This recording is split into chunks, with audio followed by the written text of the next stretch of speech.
আসসালামু আলাইকুম। আসলে আমি আমার ২ মাসের প্রজেক্ট নার্সারি পরিত্যক্ত ফেলানো পলিথিন, সিমেন্টের বস্তা এগুলো থেকে নিজেই তৈরি করছি স্টেপলার পিন দিয়ে তৈরি করে। মোটামুটি খারাপ না, অনেক গাছ করে ফেলাইছি দুষ্টামি করতে করতে। আসলে দুষ্টামি বললে আবার ভুল হবে, যে আসলে নার্সারিটা এমনি আমার খুব, গার্ডেনিংটা আমার খুব ফেভারিট। আমি অনেক টাকার আম গাছ, বিভিন্ন ফলের গাছ কিনছি। পরবর্তীতে আর কি এটা আসলে দুষ্টামির ফাঁকি হয়ে গেছে, কিন্তু এখন দিয়ে ভালোই হচ্ছে।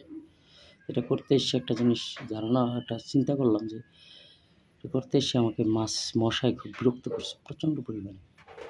তখন আসলে একটা জিনিস ভাবলাম যে একটা মশা কাছ থেকে আমরা অনেক কিছু শিখতে পারি। আমরা আসলে যে কোনো কাজ করতে নামলেই সামান্য কিছুর পরেই যদি দেখি সফলতার একটু দূরে দেখলেই আমরা হতাশ হয়ে যাই। কিন্তু সেখানে একটা মশা, যা মানে একটু রক্ত খাওয়ার জন্য তার শেষ বিন্দু জীবন পর্যন্ত যতক্ষণ সে বেঁচে থাকবে ততক্ষণ পর্যন্ত সে চেষ্টা করে যায়,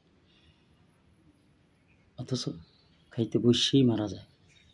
তারপরের যে আরেকটা মশা পাশে থাকে সে এসে আবার বিরক্ত শুরু করে, আবারও সে মারা যায়। তারপরেরটা এসে সে হয়তো মারা না যায়, সে হয়তো তারা হয়তো তারাই দিলে বা মারতে গেলে সে চলে যায়, গিয়া আবার কতটুকু পর আসে। তো আসলে মোট কথা হইল যে একটা মশার কাছ থেকে আসলে আমরা শিখতে পারি যে কীভাবে মন স্থির রেখে ধৈর্য ধারণ করে কীভাবে শেষ বিন্দু পর্যন্ত চেষ্টা চালিয়ে যেতে হয়। এই অভিজ্ঞতাটা আসলে সামান্য একটা মশার কাছ থেকে আমরা এরপর এটা নিতে পারি। মশার চলমান প্রক্রিয়া দেখলেই আমরা এটা নিতে পারি, বুঝতে পারি।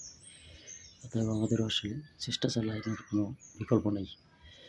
হোক সফলতা, হোক ব্যর্থতা, যাই হোক কিছু না কিছু তো হবেই। যার সফলতা আছে তার ব্যর্থতা আছে, যার ব্যর্থতা আছে তার সফলতা আছে। ধৈর্য হারানো যাবে না, লেগে থাকতে হবে, চেষ্টা করতে হবে। অবশ্যই একটা না একটা কিছু হবে, সেটা অবশ্যই, যদি নিজের কনফিডেন্স সেরকম লেভেল সেভাবে থাকে, অবশ্যই সেটা ভালো হবে। আল্লাহ হাফেজ।